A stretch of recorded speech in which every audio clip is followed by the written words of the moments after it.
Spacefarer. What the UFO? I'm here with Seth Borkowski. Seth, it's really great to meet you. Thank you for joining me. Yeah, great to meet you too. Thank you so much for having me. I really appreciate it. I'm a big fan of your podcast, so it's great to be here. Oh, thank you. Well, I understand we're brothers in arms. You host a podcast called The Spiritual Skeptic. So As soon as you get bored with this one, you can just click over to Seth's. I'm right over there. I had that right, The Spiritual Skeptic? Yes, that's correct. Thank you so much. Thank you. And you also told me your background is undergrad and master's in psychology, but you basically currently work in tech/business, and then you've been starting this podcast. So I'd love to hear if you'd like to share a thumbnail of your career and training, and then what got you started on talking about spiritual stuff. Yeah, of course. Great questions. In terms of my education, I started in psychology. I think, not to go too far back, but I sort of had maybe a mini spiritual revelation when I was in college of I don't know if, accounting is for me, which is sort of the path I was following, a very linear, need to make money, need to find something stable. The economy isn't good right now. Kind of based on what my dad was like, education was big for him and just having a job. Get a job, son, get a job. But psychology was more appealing to me. Sociology, I don't know, just reading people, interacting with people, spoke to me more. I could have maybe seen myself becoming a therapist or something like that. Just enjoy listening and getting to know people and sharing. I think I've always been more of an EQ guy than an IQ guy, I might say. After college, I think I was just a little lost, so I continued on in my education. Never really found my place. I was kind of doing human resources, and I liked it, but inside I was always kind of like a writer, a creative. I've been doing some stand-up here in New York City, doing some improv. I'd taken some acting classes. I'm no Shakespearean actor like yourself, nor director, but I messed around with some Meisner technique and stuff like that. I was always just sort of drawn, to the creative. And then I met someone who had been working at a company called Yelp, which is kind of known for restaurant reviews and stuff like that. And I had used them a lot when I was traveling here in New York to find restaurants or different cool bars to go to.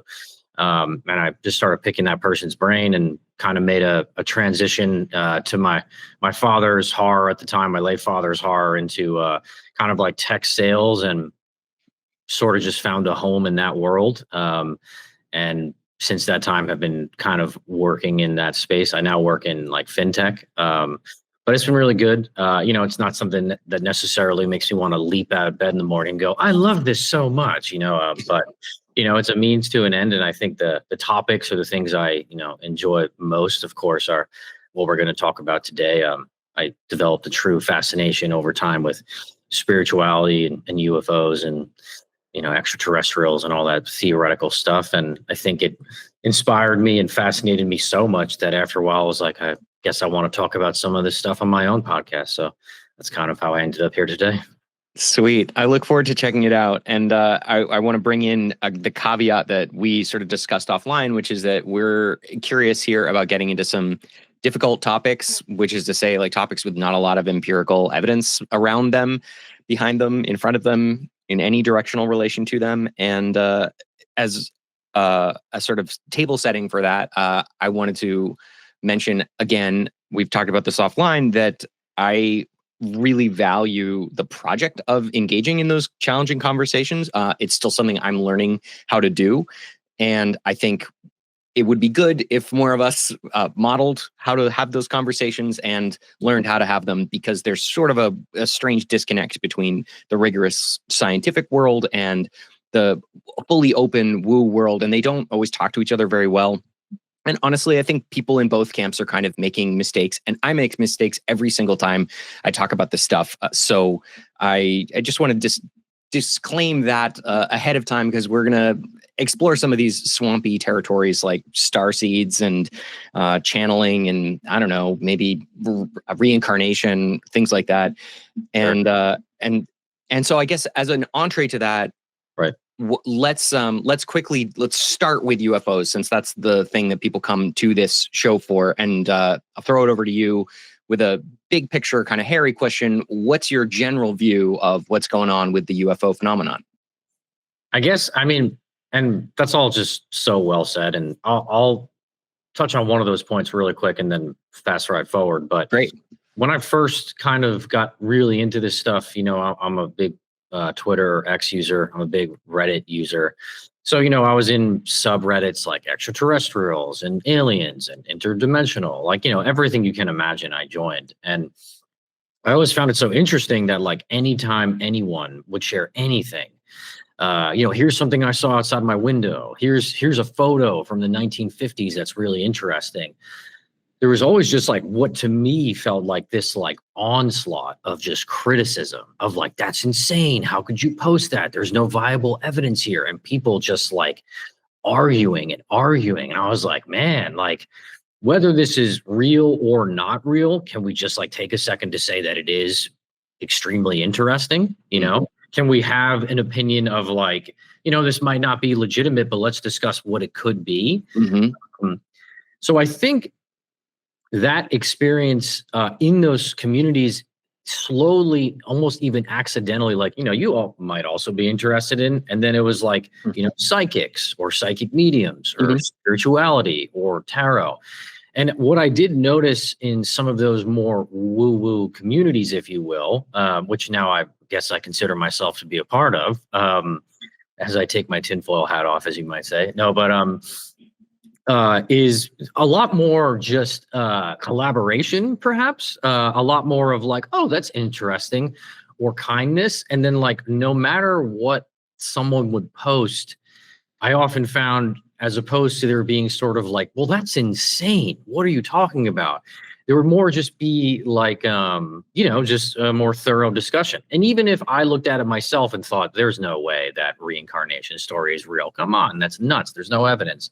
At the very least, I felt that I could read it and sort of, ingest positivity towards it. And I do think that in this space, and, my wife, who's an amazing human being and a very optimistic human being, often says like, if nothing else, like if you're going to explore all this stuff, like it's important to be optimistic and positive about it. So I tried to, echo that sentiment sometimes, because I can get lost in, conspiracy theories or things that might be negative, or the government's hiding something from us, and, act like I'm in a room with writing stuff on a wall with a marker, going a little cuckoo. But as far as the UFO phenomena, to me, like, and this is just for me personally, like, the question I've always had is just what's inside of the UFOs. Like, I feel like I sort of fast forward to that very quickly. Like, I feel almost as if I just very, and maybe too much so, accepted UFO as reality. Well, of course, look at the vast universe that we're in. And,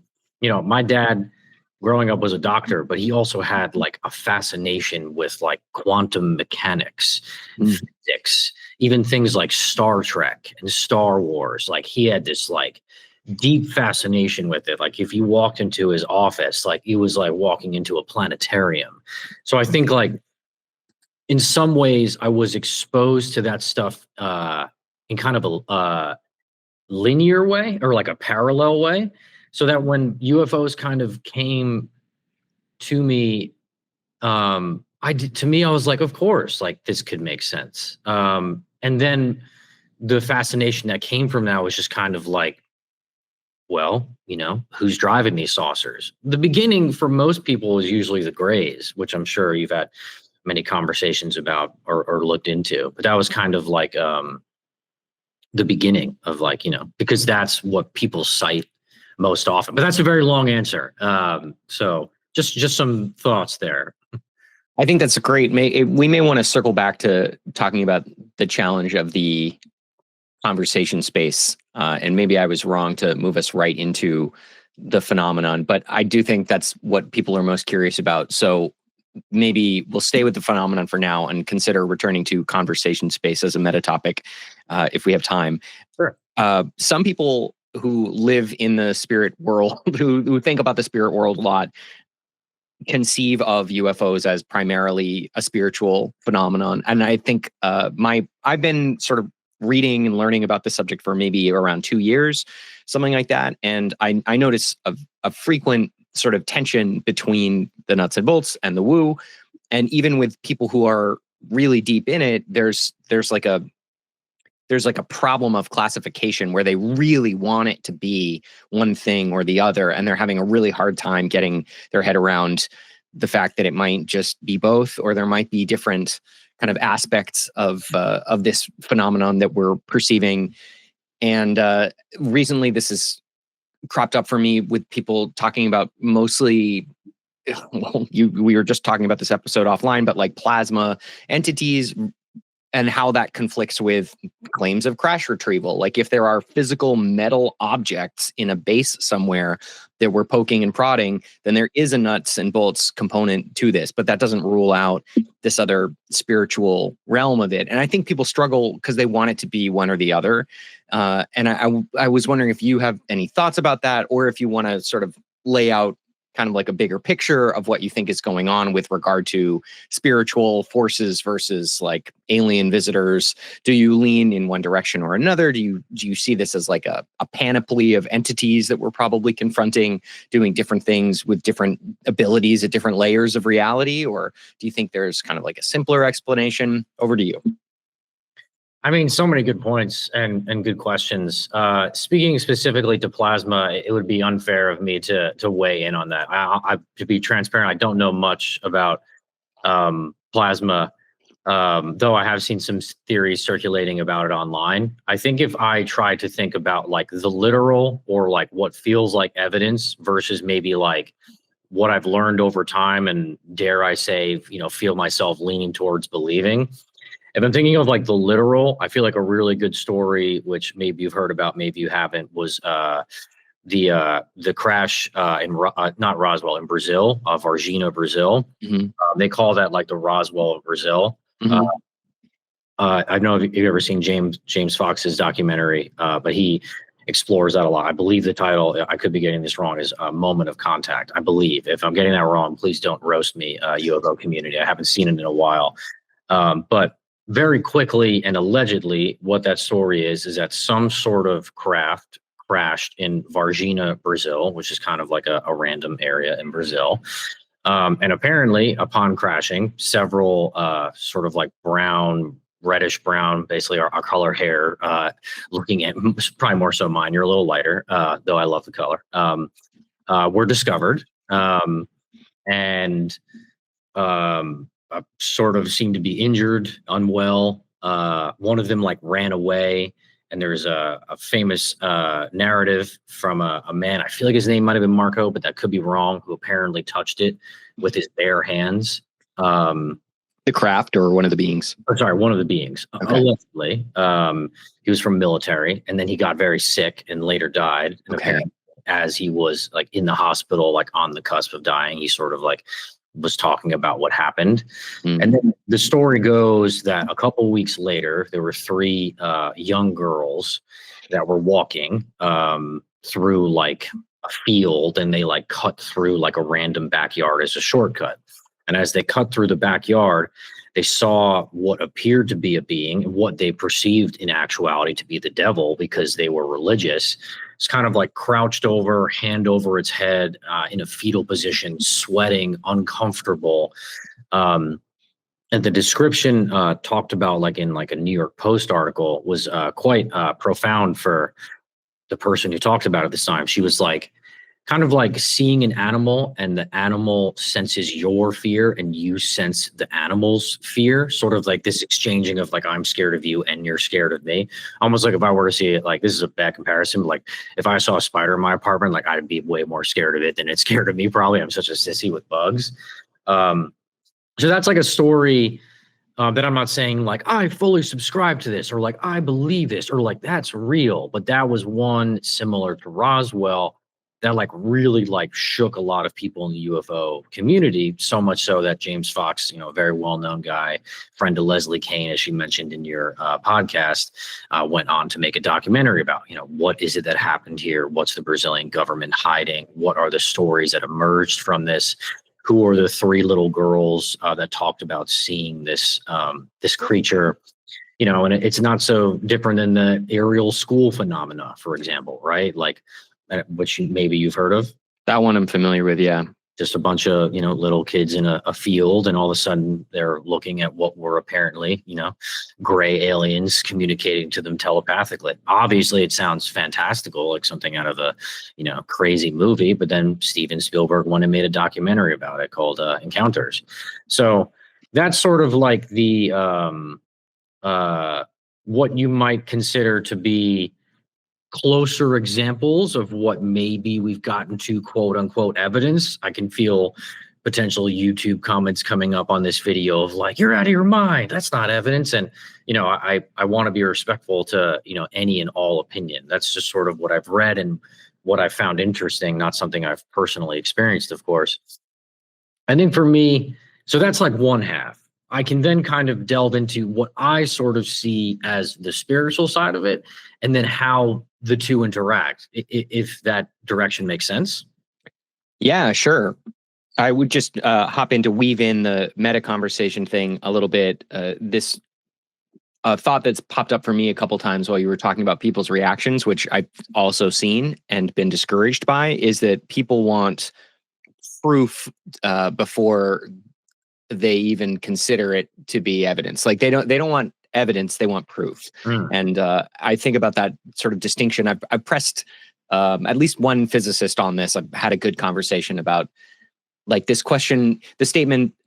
Scientists will sometimes say there's no evidence that UAP are extraterrestrial. And so I pushed him on this and said, well, we don't have proof, but we have stories of these things on military radar descending from 80,000 feet and zipping back up in a couple seconds. If that's not evidence that they could be extraterrestrial, then I don't understand how you're using extraterrestrial or evidence or UAP or something. Like I'm missing some kind of definition. And what we agreed on in that exchange was that that was evidence that supports that hypothesis. And so I think people kind of fall through these cracks in these very simple but important words like evidence and proof, because what we have right now is a lot of information, I guess, like data that then it becomes like a fraught idea when we term it evidence, when we try to suggest that it's evidence. And I think you just have to add a few words to make that work by saying like, this is evidence that supports a hypothesis of XYZ.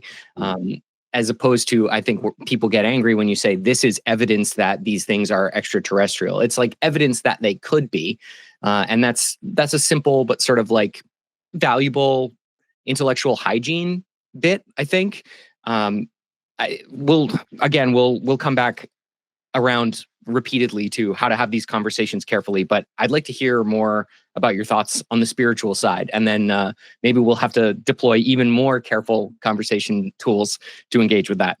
Well, and then before I dive there, because I do want to make sure, because like, for example, like I did like a dissertation, like to get my master's degree, right? And like your language sort of reminds me of that, right? Like this potential viewing maybe allows us to support this hypothesis that perhaps there may be evidence. I think maybe even for the sake of like our own like alignment on it, like I guess I would be curious, and I'm not trying to flip the script here, but like, do you find yourself communicating that way? Because to me, I feel like, for example, like I saw on your Twitter that you were encouraging folks to like email like local legislators, for example. Yes. Yeah. I think that's really cool. I also think in my head that like, I don't want to use the word faith, but I have personally felt like whatever is going on out there, it's become fairly evident to me, at least, that the government is probably not sharing it with us and don't really plan to, and neither is the military. So if I'm going based purely off evidence and hypothesis and proof, which I'm not doing a good job summarizing what you just said, it really is so different than my line of thinking, which is probably why. But if I'm going purely based off that, I actually think that in some ways I'm almost like gatekeeping myself from truly like further exploring the phenomena. Like that puts such a large separation between here's the possibility that maybe this could exist and support that idea, perhaps, versus like, here's what it actually could be if we want to just feel cuckoo for a second. Do you communicate that way because that's where you are on the spectrum, or do you communicate that way because you personally feel that there's so much discourse in the conversations about these things online that you have to tread incredibly, incredibly lightly just to sort of even be taken seriously on the topic? Thank you. That's an awesome question. I'm going to stagger in. Okay. One part of this answer is that this is an extremely murky information environment. I kind of say that a lot, but there are tons of claims out here. There's a bunch of information. Like, there are literally tens of thousands of data points if you count up all the like letters people have written or sightings people have had that range into the millions. We definitely have tens of thousands of letters. We know this from the Archives of the Impossible. We probably have hundreds of thousands of sightings. We know from like statistical polling that we live in a world where millions of people have had some kind of encounter or sighting. So that there are all sorts of different claims and ideas around this space. And then when you get into the really personal, especially when people who like saw something in their bedroom or like channeled an entity, like now you're in extremely juicy and loosey territory, and that is really hard to talk about. And if you're not careful, I think you can end up in a bad place intellectually. Like, you can get to the wrong place using what you think are careful stepping stones if you don't lay them just right. And I think I don't want to put this all on like personal experience, because it's not just that. I think there's a if what it seems like is happening, then we're dealing with beings who understand layers of reality that we don't yet. Like, we know that there are a bunch of layers of reality we don't currently understand. That's why we study quantum mechanics and dark energy and yada yada. But it's possible that there are layers kind of up. So like, we're very focused on the down layers of quantum mechanics, but if there are layers in the upward direction that we don't understand yet, like people say higher dimensions, I'm not sure that's the best like phrase or frame or concept to get at this, but there could be aspects of reality in which we stand to relation the same way that like cells in our body stand in relation to us or something. And those things are going to be really hard for us to understand just by the nature of our position relative to them. So moving toward understanding these things, I think, requires extreme care. So this sort of answers your question, I think, with your first postulation, by saying I'm trying to get carefully toward the truth. That's what must we believe is my philosophical touchstone. Sure. And so it's not apologetic. It's not that I'm trying to like be polite to the skeptics. It's that I want to not miss anything while I'm moving in the right direction. And so that's why, like, actually unidentified anomalous phenomena, it is a good term. I think there's a separate specific term, a flying object, which means a subset of unidentified anomalous phenomena, which are objects that are flying.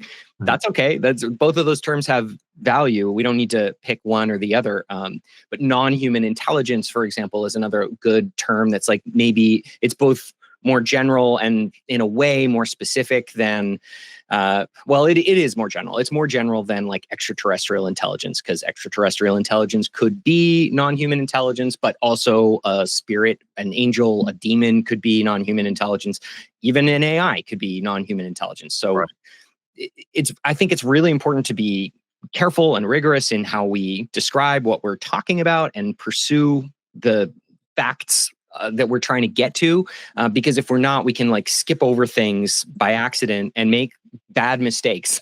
And then we're in a part of the information landscape that we've like fantasized. Basically, we've like reached a conclusion that doesn't in fact map onto reality because we weren't careful along the way. Long answer. Sorry about that. I did think it was a good question though. No, I think it's a great answer. I mean, I think my wife is somewhere right now giving you a standing ovation, if I had to guess, right? Because, these are the dinner topics we sometimes have, because my wife is a very spiritual person, but a lot of the stuff that I maybe believe or subscribe to or ingest on Twitter, for example, I think she does have her concerns of like, could that actually be true? Like, and, maybe some of it that could lean on the more, negative side, despite my sort of, positive sort of PSA before, I think it is hard to believe without getting too into it, because I realize I'm being very, very ambiguous, but some of that just comes down to conspiracies and what is the government sharing with us and what are they hiding from us and what's the reality behind all this stuff. But to me, in my head, it's like, it's fair to say, I think in many ways I have essentially hit fast forward, right? And I think what's interesting is like in hitting fast forward, could I have taken some missteps? Could I have went in some directions? Could I have missed things that are very important? And could I believe a certain ideology that's not true? And then are there people out there that have also done that and they've fast forwarded so much that maybe it's their entire identity now? Maybe they are completely different.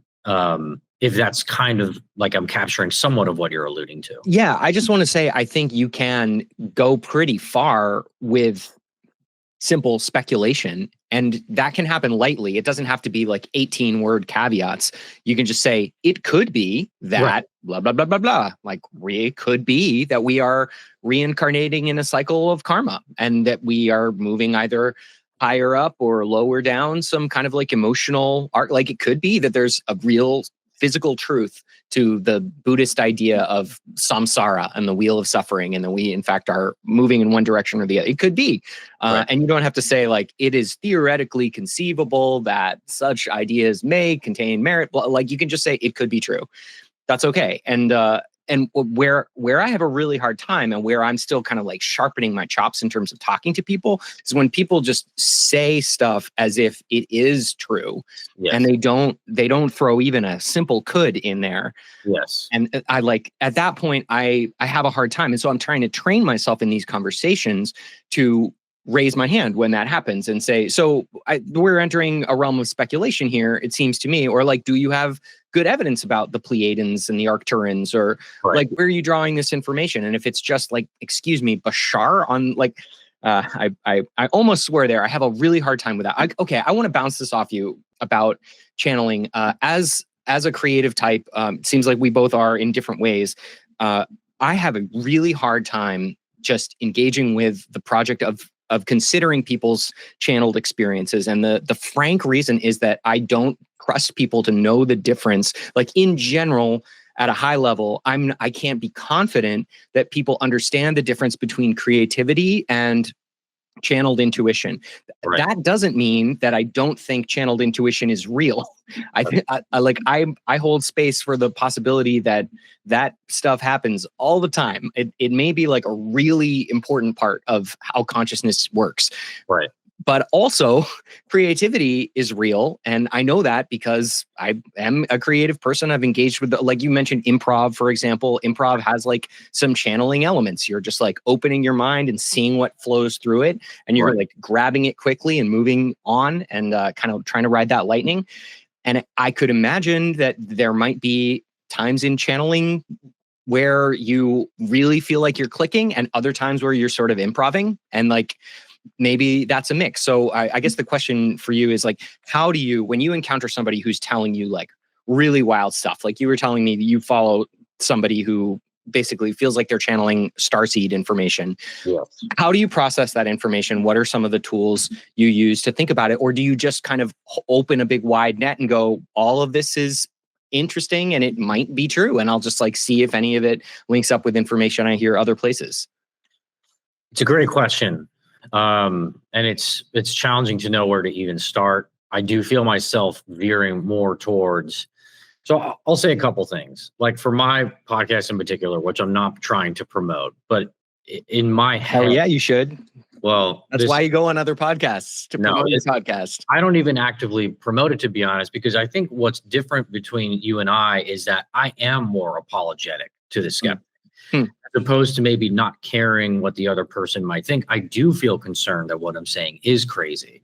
So because of that, when I first started my podcast, it was very important for me to infuse humor into it, because I at least wanted people to know, like, I know this sounds nuts. I'm Mhm. going to do some exploration, but let's hopefully have some laughs along the way and realize this isn't, so darn crazy. Like, let's laugh about it. I do want to just raise my hand and say I would like to associate myself with those remarks. When my brother and I named this show WTUFO, we were thinking like the what the fuck energy is kind of critical here. Like this is crazy. We're talking about insane stuff. I will then just say that there's been like a process for me of moving from apologizing to just trying to engage seriously with it. And it is sometimes a challenge because you can't make all your episodes for people who are skeptical and like not nowhere in the rabbit hole. But if you make your episodes all for people who are way, way down the rabbit hole, then the people near the entrance or in the middle aren't going to connect with that stuff either. So that's yet another challenge in this space, is that people are on different parts of the map. Sorry to interrupt there. No interruption. If anything, it was helpful to help me collect my thoughts, which would be, there's a reason my podcast is called The Spiritual Skeptic. I grew up in a very, very black and white family. Although I said my dad was into things like Star Wars and Star Trek, which I actually do believe was him sort of unconsciously channeling creativity in a way, or remembering or realizing, which I'll get into, which is a heavy thing to say after everything we just said. But my mom is a very practical person, very black and white person. You live, you die, that's it. Nice knowing you. Hope you had a good run. So I've been surrounded by that my whole life, by just like practicality, being realistic, etc. So when I first started to get into these topics, I myself was struggling with it because it was so different from anything I'd ever thought, anything I'd ever believed, anything like that. Completely different spectrum. So I too am a skeptic and still maintain skepticism sometimes, because when I do hear things like channeling or plasma, like my gut instinct is to be like, yeah, bull crap. That's my gut instinct. And I've had to train myself to not be like that because I've always been like that. And for me personally, the starting point to all of this was my experiences with a medium. My wife is a very spiritual person, and her sister, her mother have throughout their lives seen mediums and different practitioners. When I first heard about them doing that, I just thought it was cuckoo. I was like, my wife's adorable. She likes to see a medium sometimes. I'll pay for it because I love her. Really, really serious, silly thing to say about something, that changed me so much. That's how I was. I was skeptical. Like I almost had like I don't want to say look down on it, but the way I phrased it kind of sounded that way. I just didn't believe it at all. I thought it was like scammy. Early on, my wife had encouraged me to see a psychic because I was going through a really hard time. When I got into tech sales, I was at my most anxious. I was managing a team of like 15 people, and we were in the trenches, and it was a lot. I thought I'd be really good as a manager because I'm good with dealing with people with different personalities and helping and coaching and training and maybe even motivating if I want to pat myself on the back. I thought I could be very good at that. And it turns out I was. I've made a career out of it. But when I first started with it, digesting 15 different people's energies in any given day in an office environment is just a lot. It's a lot. And I was stressed out. I was having symptoms of like irritable bowel syndrome. It was affecting my stomach. Like I was just like at an all-time low. And my wife, the beautiful being that she is, convinced me to see a medium. So when I first started seeing that particular medium, I literally went into it the way someone might, like a magician, for example, like, prove it to me because I'm not believing it, attitude. Almost immediately, like the first thing she said to me in the session, which like really just like kind of like sent me off like the rock that I was on, which she said to me, was your grandfather a Holocaust survivor? She's like, because I'm connecting with him right now. And like, that was a weird thing to say because one, that information is not verifiable anywhere. Nobody could know that. It's talked about amongst my family, sure, but it's not a fun topic to talk about. Like every now and then, like in long car rides with my father, sometimes he'd give me information that his father told him about his Holocaust experiences. Like if my dad needed to have a vulnerable moment to help me understand who his father was, but it was not discussed frequently because it was a horrifying thing that my grandfather went through, who I never even really got to meet beyond just like infancy. So that's like, that's the first thing she says to me, like right out of the gate. She's like, I'm connecting with your grandfather. He's showing me his hands. And he's telling me that he spent his whole life working. He was a workaholic. She was like, does that mean anything to you? And I'm not saying that all of a sudden I was like, UFOs are real, aliens, everything, but I was just like, what?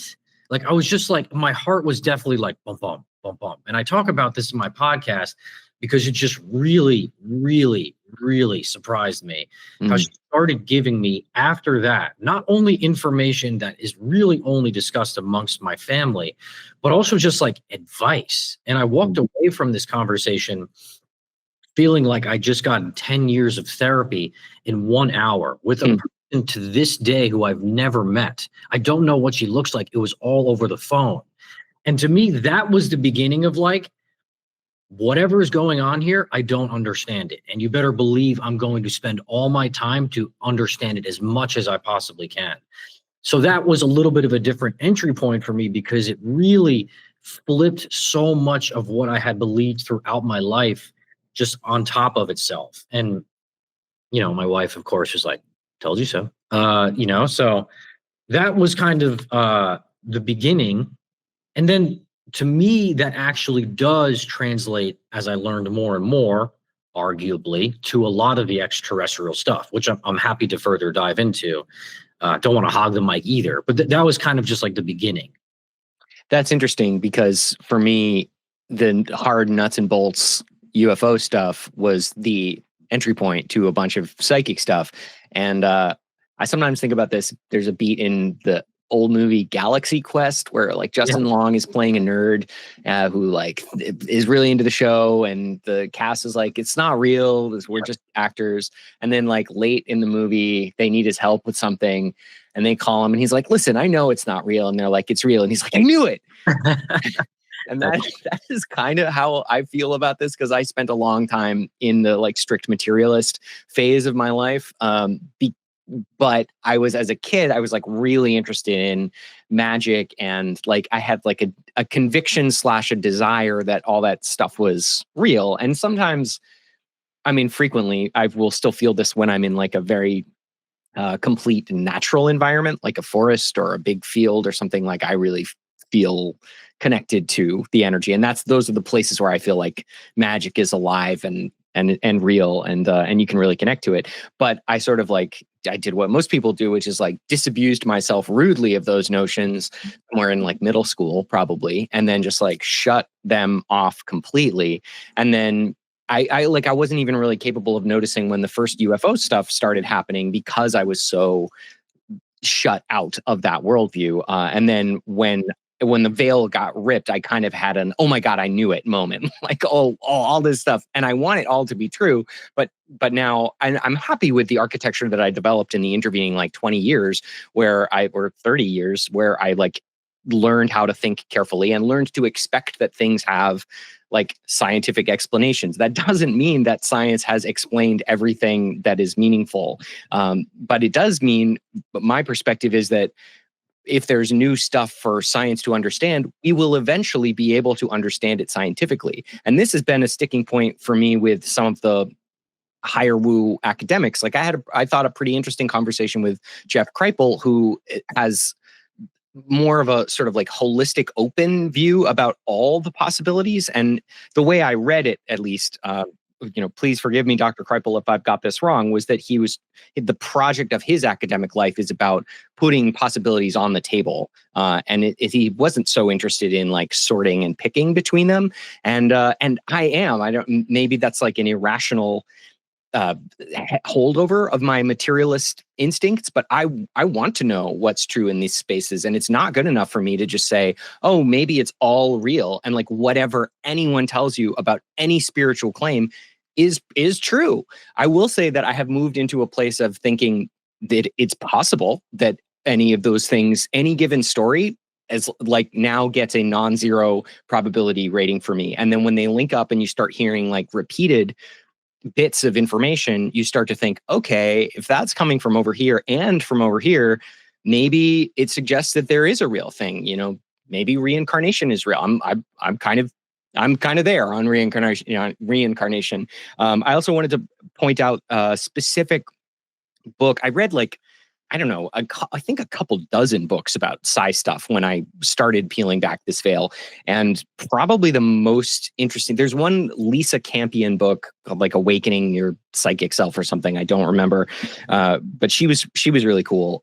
But also I would point people to, and I'd be curious about your experience with the Robert Monroe trilogy, and then like more broadly, the world around Robert Monroe. I was just reading a book before we spoke this morning called My Big Toe, my like theory of everything, by somebody whose last name is Campbell, and I don't remember, but he was a physicist, like a nuclear physicist who worked with Monroe and tried to apply sort of a scientific frame to this stuff. And one of the stories he had was they were like trying to test it. And so he and his friend went into separate chambers and both did an out-of-body experience in which they interacted, and they both talked through the experience. They both recorded in soundproof separate booths, and then they sat together and listened back to both of their tapes. And it was like shockingly similar, basically, was the takeaway there, was that they like both had events, they both had experiences which you could easily write off as imaginary because they were like talking to beings and flying through the galaxy and doing weird stuff, but they both had the same,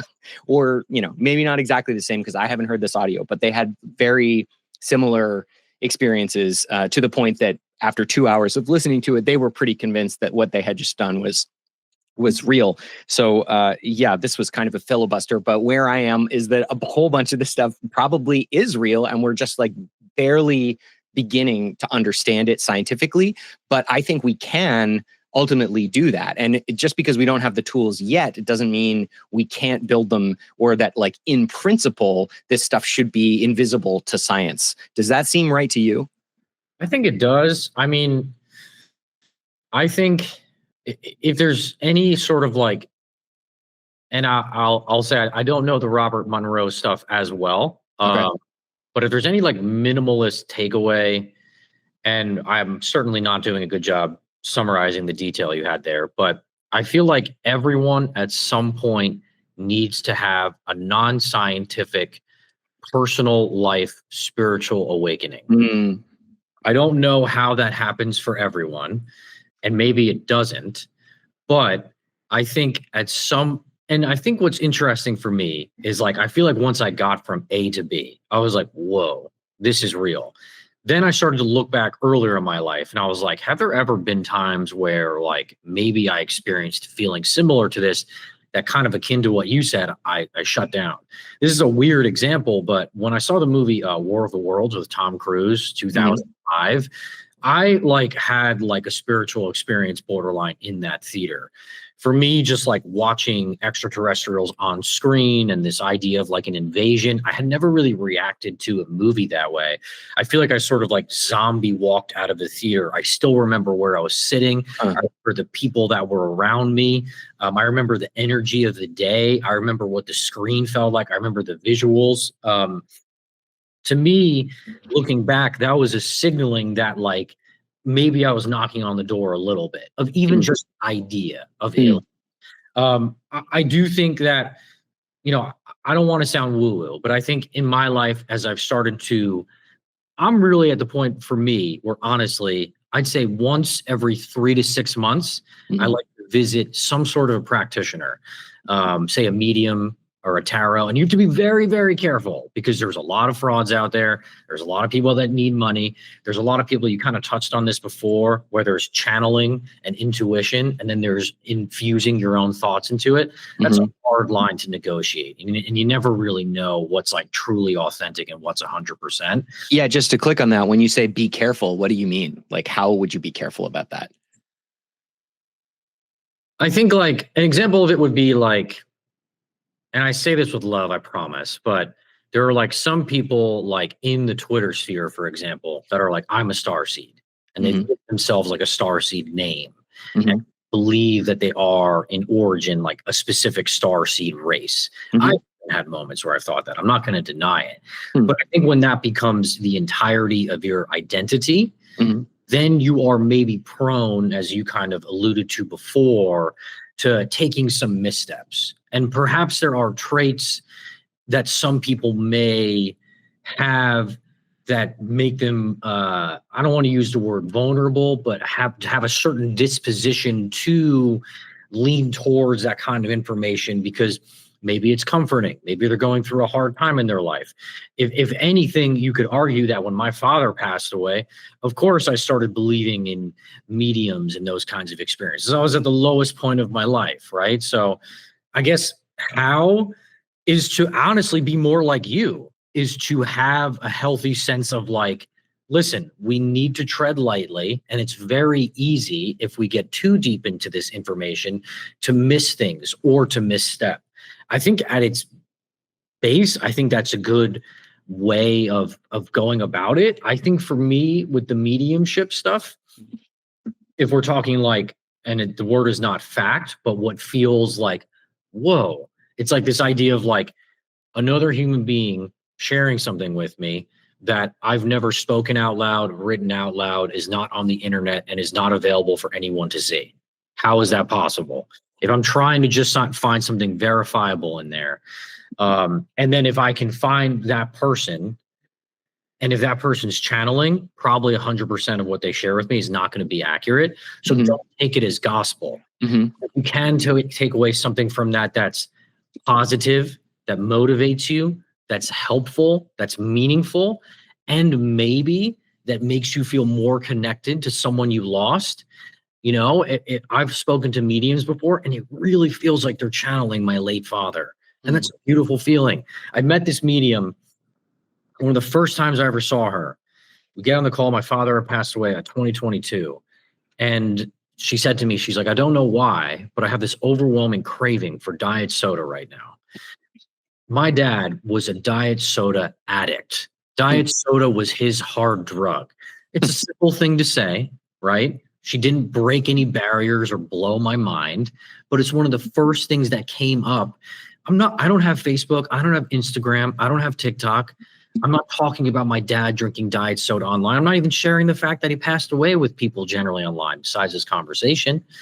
Where is that coming from? And what does it mean? So it's a hard question to answer. And I think the truth is you're probably better off deflecting and having hard barriers up than really diving into that stuff, because you could potentially be scammed or come across someone fraudulent or be hurt. But I think if you can go into it with like, I'm willing to hear what comes out of this, and you find someone else who comes highly recommended. I mean, the GOAT, as they say, someone who's like really well known, I'm sure it's impossible to, get access to her time, is like Teresa Caputo. If you ever heard of her, she's called the Long Island Medium. She's a ridiculous character. She's got like a funky 80s hairstyle. She's the kind of person you'd probably catch at a bar and like want to throw a drink back with, and, is hilarious and ridiculous. But her show is basically different clips of her like walking in a grocery store. All of a sudden she's like, I'm sorry, like I have to stop you to tell you, like, was your late mother really into knitting, like pictures of Pikachu, just like something random, Yeah. And then all of a sudden this person's bawling tears. Could it be scripted? Could it be fake? Of course. But they've done God knows how many seasons. She's toured around the world. So if even 1% of you is willing to say, maybe there's something here, then if that's what you're willing to say, what else does that mean? This is a human being that has skills and abilities that are inhuman.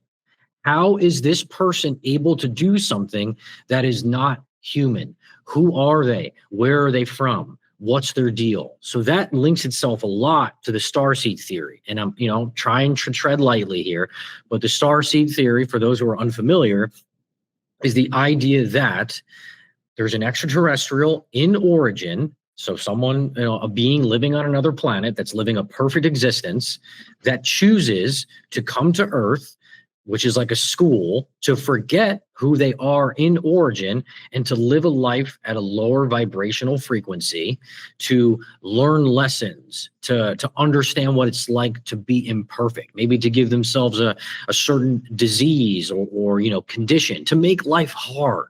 That's a choice they have. And theoretically, and I'm not saying I believe this, but I find it very interesting, when that human being dies, they wake up right back on their origin planet. And they probably think, as I say in my podcast, man, that was a wild freaking ride. That's the theory. Is it true? Is it not? I don't know. But if 1% of me says, maybe this person who's a psychic medium is actually connecting to the spirit and having a conversation with my late father, one, how is that possible? And again, who are they? Maybe they're a starseed, and the reason my brain would go there is because extraterrestrials have remarkable abilities. They have powers like magic, unlike anything us mere humans could ever understand. So perhaps that's what it is. And an interesting example that I tweeted about that went surprisingly like mini viral, at least for my sort of completely lack of existence on the online sphere, was in the movie Avatar. If you ever saw the movie Avatar, and I mentioned this to you, the idea in Avatar is that a human being gets into a chamber. And when that human being wakes up, they're on a different planet as a tall blue alien. They say, theoretically, and whoever they are, who knows, I've skipped 1,000 steps here. So you're probably like, okay, get off this podcast immediately, you nut job. But, they say that was the director of the movie, James Cameron, channeling creatively the concept of a starseed in reverse. So this idea that an extraterrestrial gets into a chamber and boom, they're now coming onto Earth. So I think the last thing that lends itself to, just to, get it all out there and to get off my soapbox, is reincarnation, is the idea that this happens over and over and over, not in a bad way. There's a lot of stuff online, like on Reddit and Twitter, where they talk about like we're in a soul trap and like our souls are being harvested, and like kind of like Bob Lazar said stuff like that. And there's reptilians that are like keeping us trapped, and I just want to die and not come back. And maybe it's the me wanting to be more optimistic, but I don't believe in that side of it as much. But the idea of reincarnation is theoretically, as I alluded to before with Starseeds, is that we as a soul, and the soul can't be harmed, before we come to Earth, we kind of curate what our life is going to look like. We have free will in our lives. It can go in many different directions, but we ultimately choose our family, the circumstances we might be in, our race, our ethnicity, et cetera, et cetera, et cetera. We choose all of that, right? And when we die, they say we do a life evaluation. We look back on, things we could have done better, and then we do it again, and we do it over and over and over, because they say that Earth is a school, and we're here to learn lessons. And some people are Earth natives, as they say. Again, who's they? And then some people are starseeds that are here to, elevate their vibration. So I think for me, it's kind of like mediumship. Maybe something's really going on here. Starseeds, because what else could possibly explain this person that can talk to my dead dad? And then beyond that, reincarnation, or sort of just like in some ways, life might be not in a bad way, but more of a simulation than we realize. I've seen it described online as quote unquote a waking dream.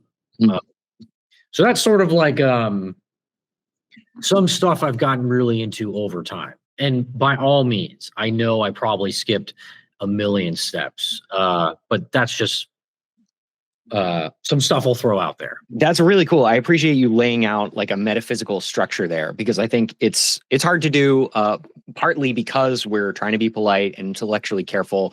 And sometimes you have to just say hypothesis and lay it all out. And then by doing that, you can connect that hypothesis to other people's structural ideas about what might be going on. You can notice when other people have ideas that connect with that, or some kind of like personal experience that supports or refutes that. Like, for example, kind of a sidebar, but one of the Monroe books features a story about beings from somewhere else entering the like reincarnation cycle around Earth, and one of them like has a really good life and pops back out and is like ready to move on, but the other one, it kind of like leaves life unsatisfied and wants to ride again, basically, and then keeps doing that and gets deeper and deeper down the kind of wheel of suffering.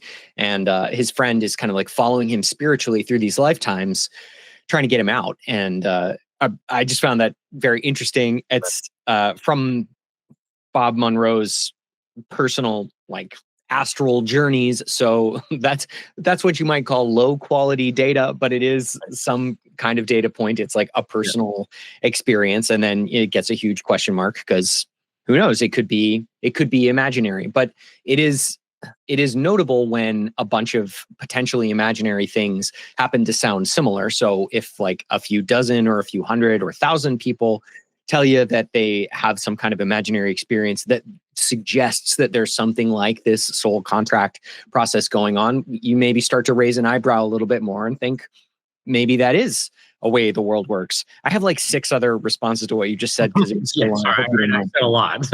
No, that's great. One is that I think it's really interesting, this hypothesis about starseeds as an explanation for mediumship or other psi abilities.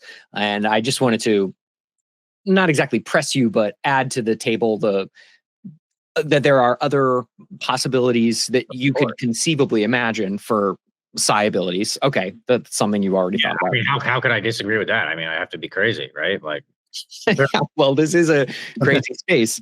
Yeah. So a few more things on this, mostly focused around the conversations about it. One, to your point that this is in some sense probably real, or that there are these, you can go to these people, these practitioners, and have what feel like real experiences.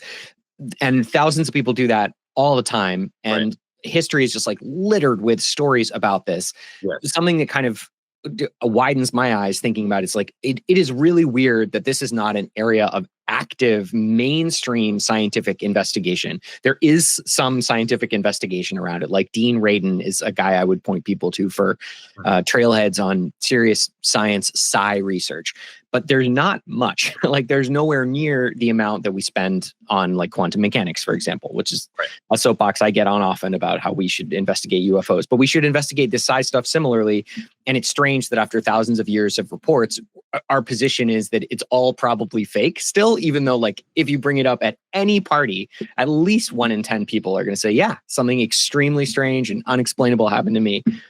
I just wanted to gently ping the starseed theory is a potential Fermi paradox answer. Like if Earth is a school or something, if this version of reality is a simulation, then that would potentially explain why we don't see other civilizations out there, because they're visiting here in a simulation capacity as opposed to coming here on ships.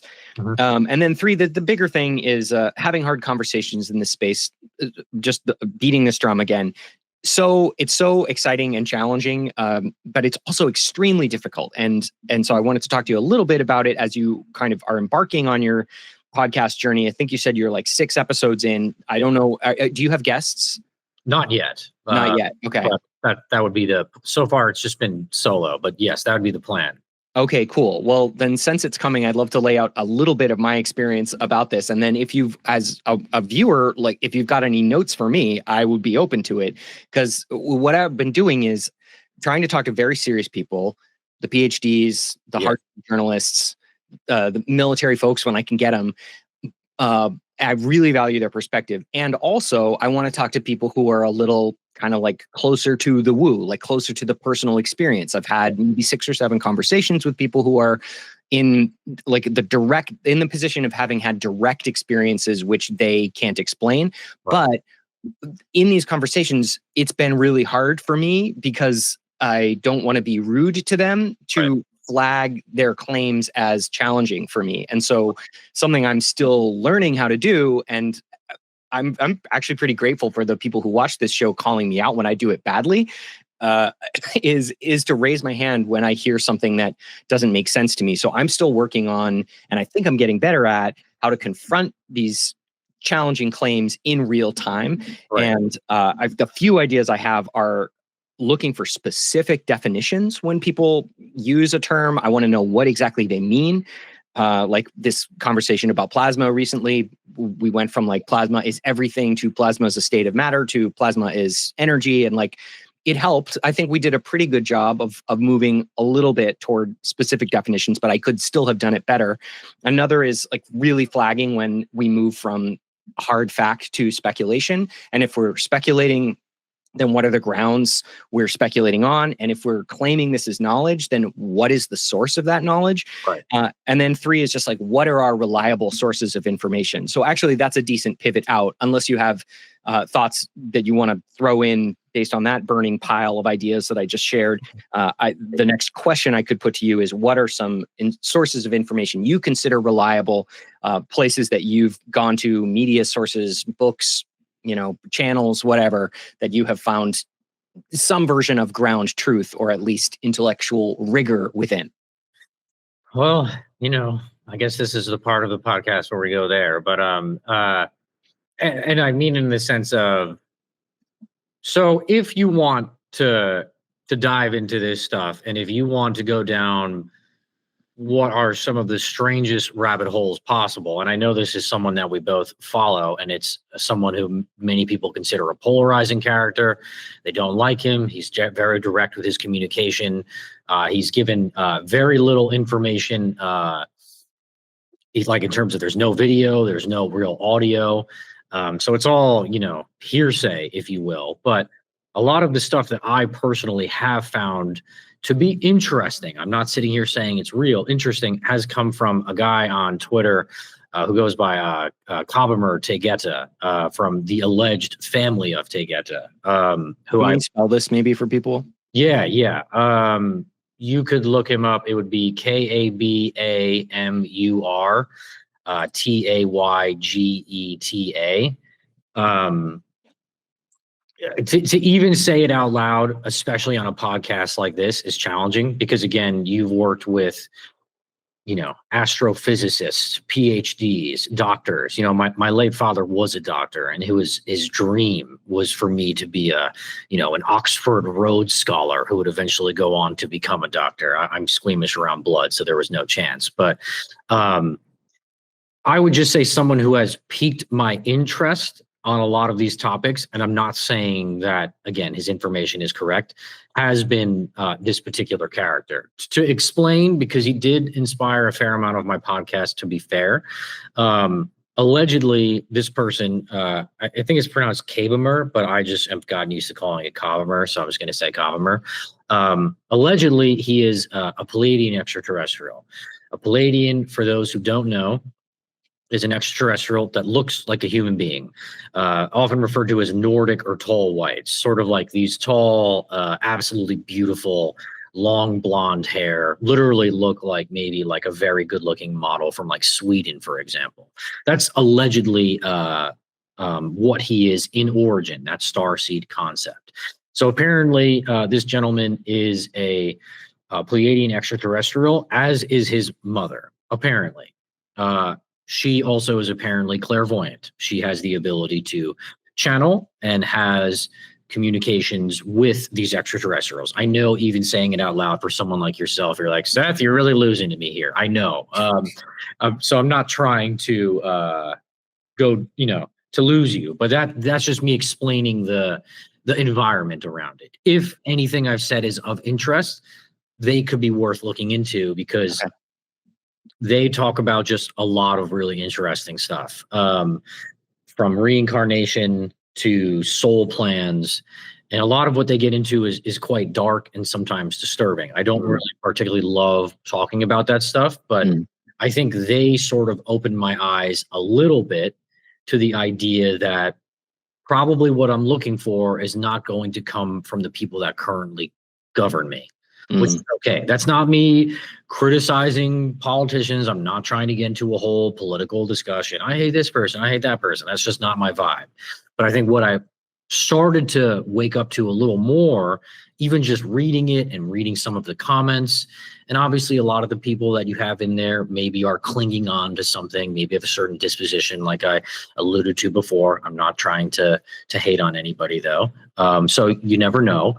But again, just this idea of like, maybe the places where I have been going for resources, to ask questions, to try to get my eyes on documents or things stored away or stuff about the Pentagon, because we all have that moment. I'm like, maybe that's just never going to satiate this, impossible to satiate appetite of like, I just want to know everything, whatever the theory is. And for some reason, with that family in general, and some reason I know is the worst possible sort of like hypothetical way to put it, but for some reason I have often felt very drawn to his information, maybe partially because it is so out there. One thing that popped up for me there is it's interesting that people feel that they are starseeds of races that we see or hear physical reports of. So like the whole concept of like Nordics, the tall Swedish models, as you described, come from UFO or being encounters where people encountered, creatures that looked like this. Yes. So it's complicated a little bit metaphysically to incorporate this idea that there are real physical beings like these beautiful Pleiadian / tall white / Nordic types who are here sometimes or visit Earth, right? And that their souls might sometimes inhabit human bodies, and that they may be a part of our like reincarnation picture as well.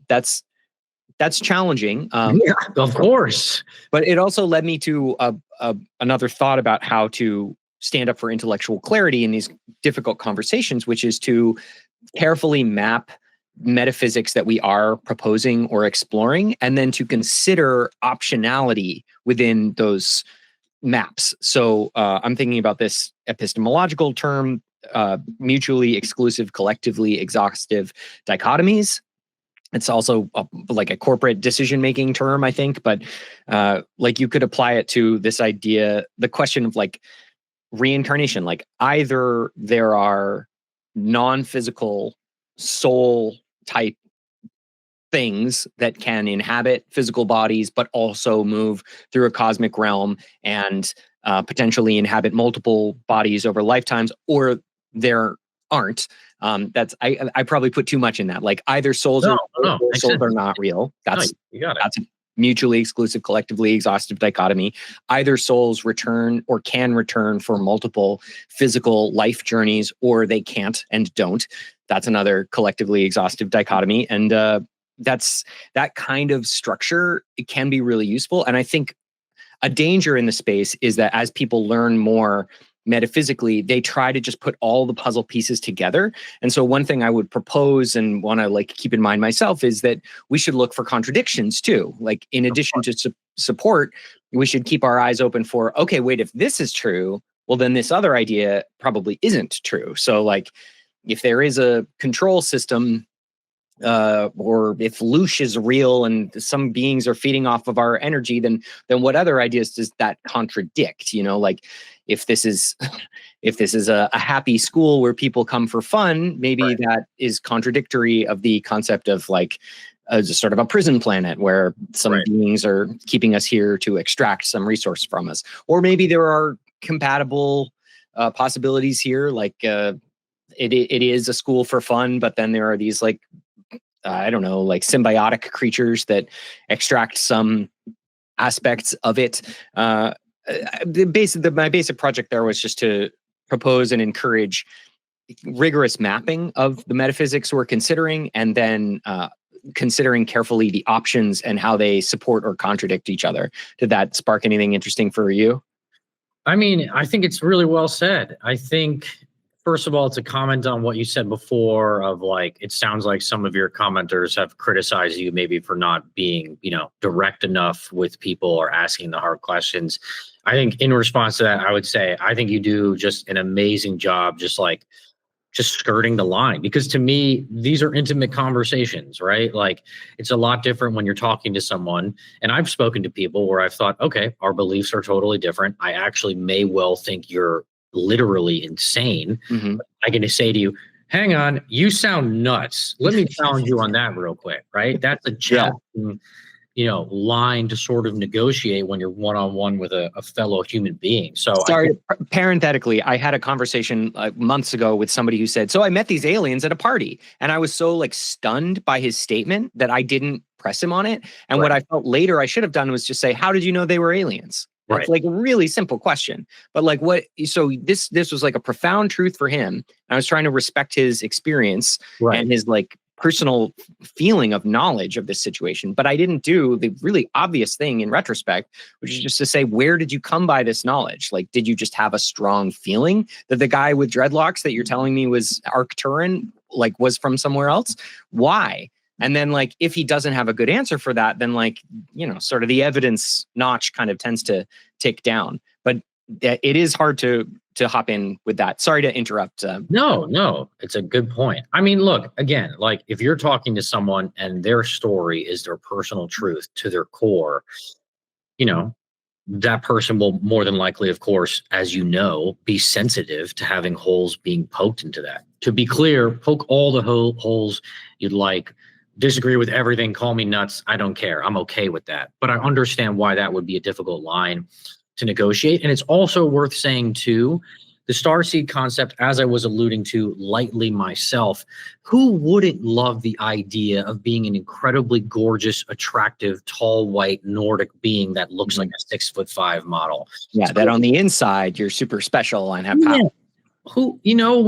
Every teenager at some point, I was a 16-year-old angrily listening to Linkin Park saying, I wish people could just see me for who I am. And not talking about a starseed, but just see me, because we all want to feel, we all want validation and to be seen and to think that we're special. So if you're a person and, who maybe, I took shit from people in high school. I've been bullied before. I've gone through hard times in my life, right? So if you're a person who's experiencing what you could really call the trauma of those experiences, if you're lonely, if you feel like a shutout from society, does it shock me that someone like that, who I'm not so different than, the misfits are my people. So does it shock me that someone like that could say, yeah, I really subscribe to this Pleiadian thought, or I subscribe to this Arcturian. I'm an Arcturian. I'm a tall blue, of course. So if I come across someone like that, it's not my job to rip off the carefully curated feelings that they've maybe come up with that feel good to them. I send love to all. That's okay. I think I try my best to be on both lines. I will say, the more I look into it, the more I'm like, man, this stuff's pretty compelling. But I do think the last thing that's important to mention. So when I was in, I'm Jewish. When I was in Hebrew school when I was younger, we'd always talk about like the coming of the Messiah, and like the Messiah is going to come, and then the world is going to change in a flash, and all evil will be left behind and all good. Like this was just a concept that like I would envision in my head. And when my father passed away, his best friend, who was always like a hard ass. This guy was just like a hard ass, like as my dad kind of was too. Like one time I expressed to him, he's like a really successful doctor. It was my dad's best friend. Kind of guy, gets up 4 a.m, goes to work, works all day, comes home. And that's just the vibe. My dad was kind of like that too. Like you get up, you go to work, you don't complain. That's life. Whereas I was like a millennial, like I want to follow my dreams, like my dad just didn't subscribe to that, which is okay. He was an amazing dude. But anyway, his best friend, when my father passed away, and one time I'd been interacting with him, and I was like, sometimes I'm not a morning person. I have a hard time waking up in the morning. And he just looks at me and he goes, be a man, Seth. And I was like, oof, like, ouch. It was like a harsh thing to say to like a young person, just be a man. And I was like, oh, damn, okay. But anyway, so that gives you an idea of who he was. He's still alive and he's a great guy. He's my dad's best friend. But when my dad passed, he like wrote me this whole letter about his experiences and remembering my dad. And he wanted me to say some of it at the funeral because he couldn't make it because he's in California. I'm in New York. And he started talking about the Messiah. And he's like, we want like the Messiah. And there's like a specific Jewish term for it. I can't remember.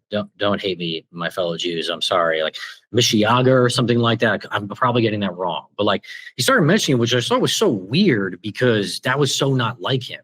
Like he was a hard ass, he was a black and white guy. He was a logic guy. So anyway, what that leads to is, So, Earth is a school. You have people that are reincarnating here to learn lessons.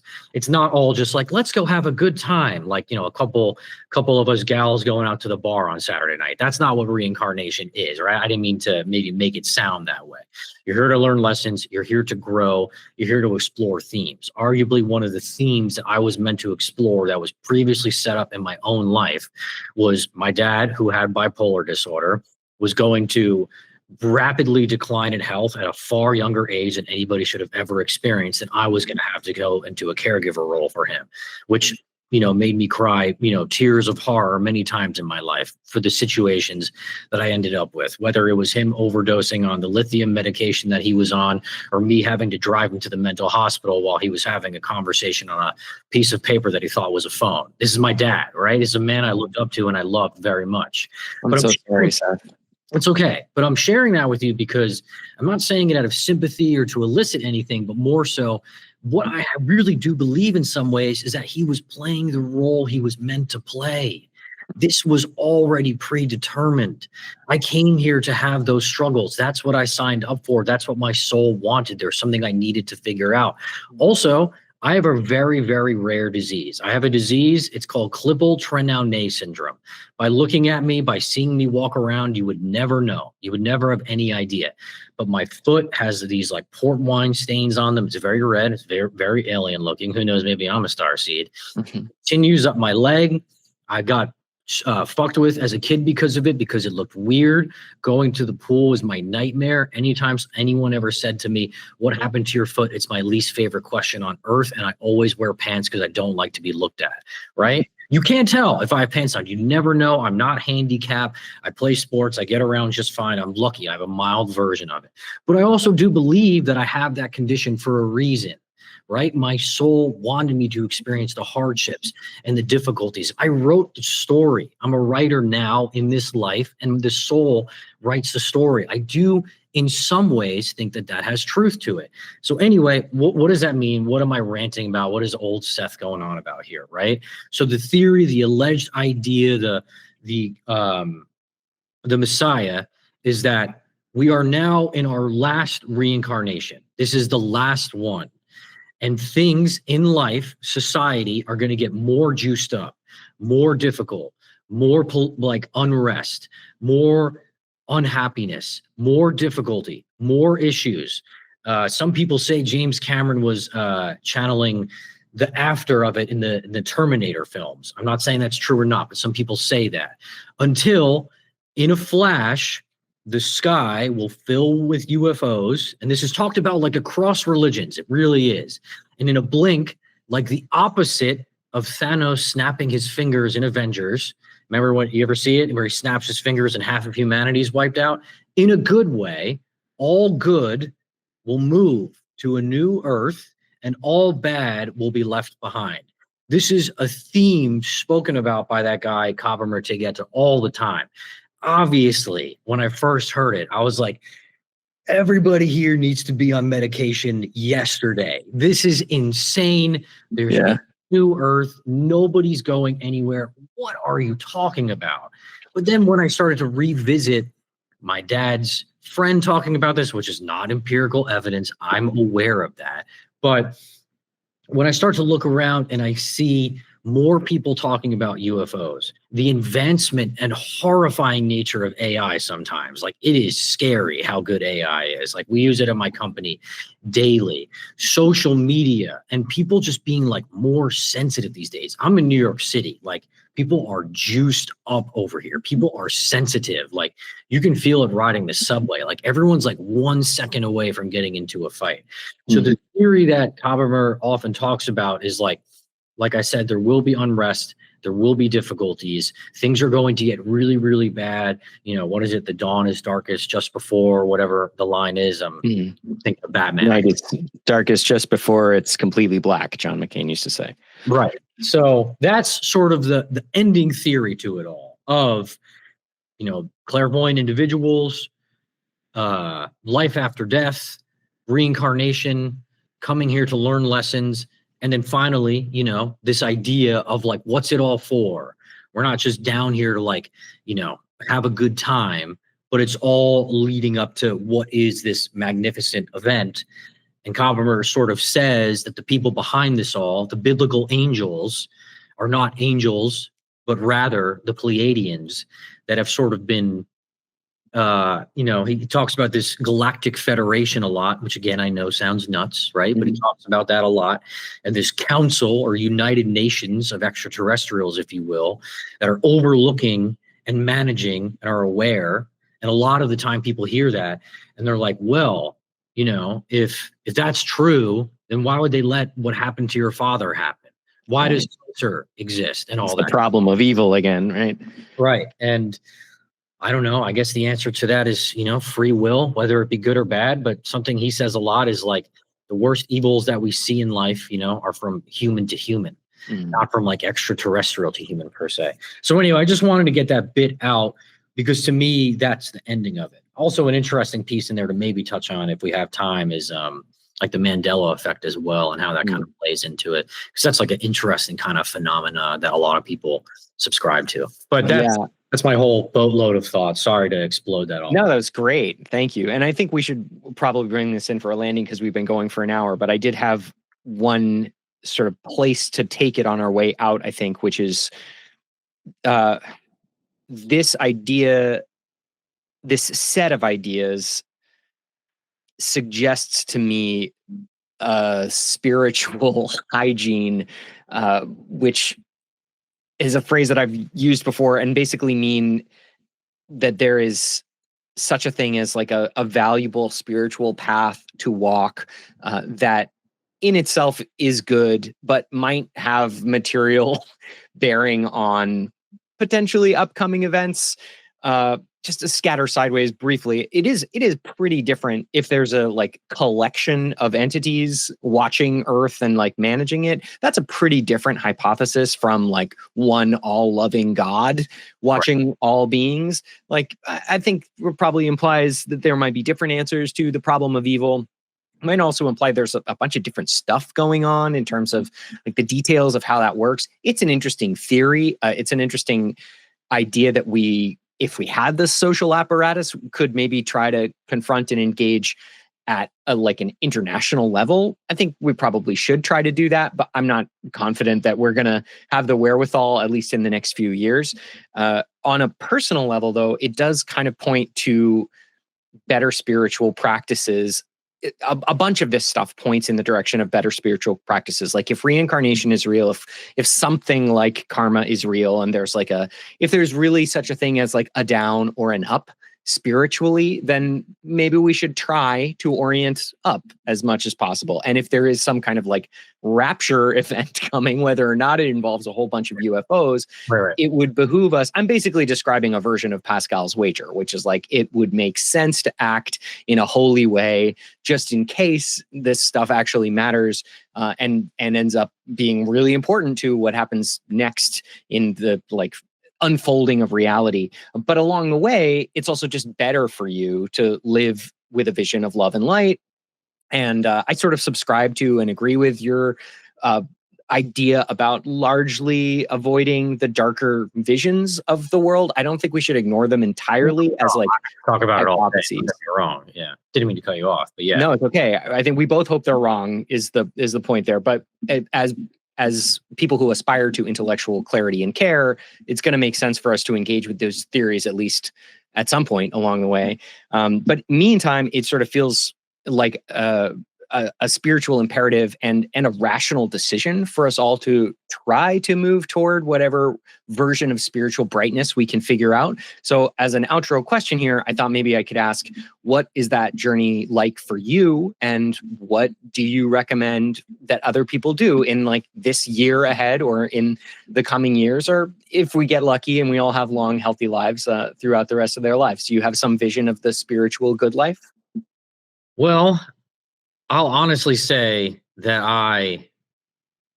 99% of the time, the first thing I do when I wake up is meditate for at least 10 minutes. And I'm not trying to come off like some, we've all heard meditate, journal, all of that stuff. And I would conceptually like the idea for a long time, but now I actually do it. It's part of my habits. It takes 20 days to make a habit, do it. And I can honestly say that my day is genuinely different if I do or don't meditate. I've been doing it long enough to where I feel the effects. I don't do anything crazy. I have a Calm app. There's a new one every single day. I wake up, I press a button on it, and whatever it is, I meditate, and then I start my day.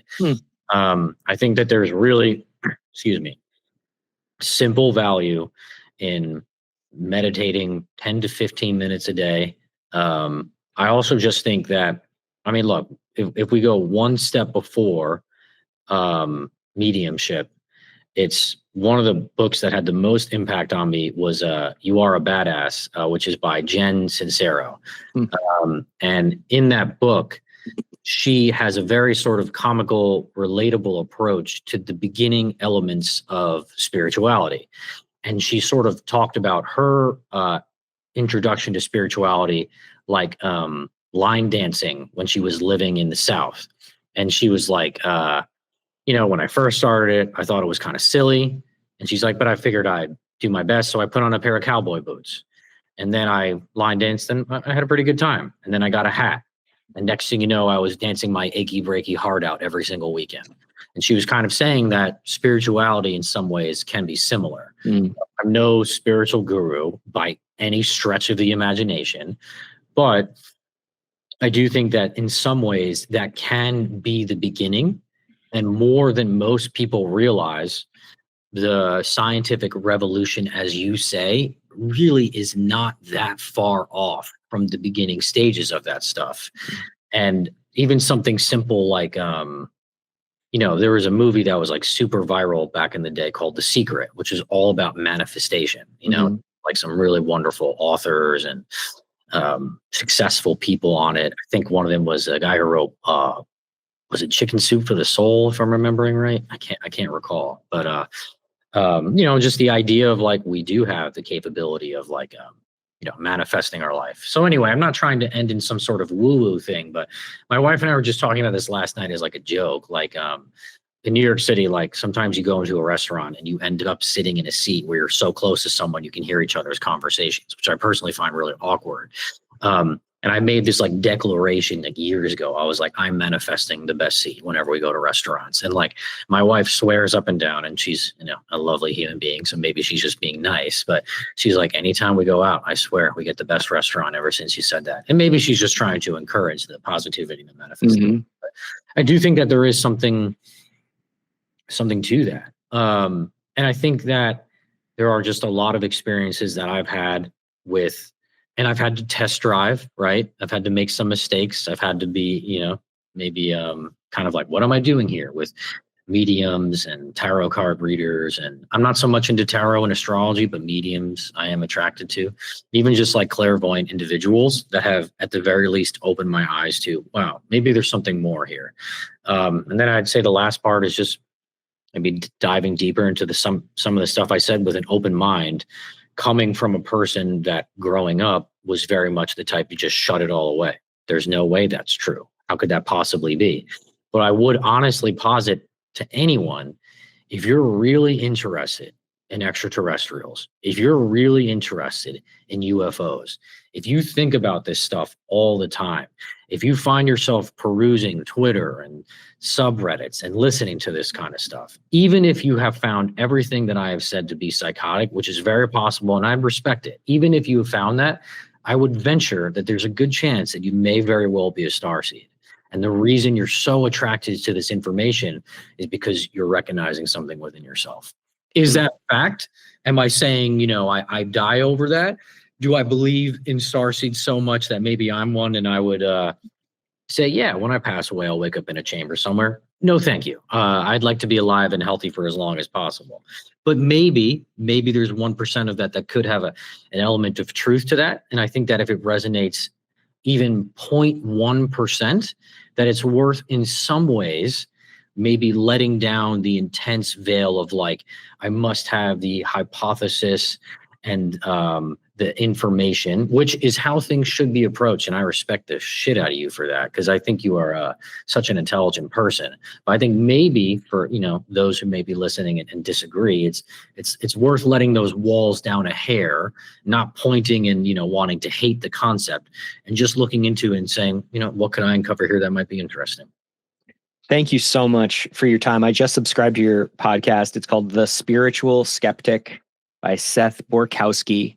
You can find this on any fine podcast player. Or do you make YouTube content too, or no? The episodes are on YouTube. I don't currently make YouTube content, but that it exists there. If you'd like to check it out. Do you have a favorite place to point people? Honestly, wherever your preferred listening platform is, it's literally everywhere. Spotify, Apple Music, YouTube, whatever you use, you can find it. And do you like people to reach out on X or no? Yeah, X is probably where I'm most active. So if you ever want to have a chat, if you want to curse me out, by all means, you can find me there. Your handle there is @spiritual_drunk. Yes. Is that right? Yes. Was trying to infuse the humor into it. You will find, if you do listen to my podcast, an overwhelming dose of irreverent humor. I think part of that was due to the fact I think it's important for conversations like these. And also I was just trying to lighten the load, knowing a lot of what I was saying does in fact sound crazy. Yeah, that's a healthy attitude, seems to me. Well, I'm going to enjoy listening to these episodes and following your journey as it develops. And I hope if anybody made it all the way through this episode that they will do the same. I'm so grateful for you sharing your time, Seth. Thank you so much. It's been great to meet you. Great to meet you as well. Really appreciate your time. Thank you for having me. And that's the show. Thank you for listening. If you're enjoying it, please like and subscribe and share this with people who you think might like it. You could also directly support us at patreon.com/WTUFO for $1 a month. We do some chatting in there and you can propose questions for future episodes. You could also check out spacefair.etsy.com. That's our company's main merch site where you could support us commercially and pick up some cool gear. Thank you again for listening. Hope you have a lovely day.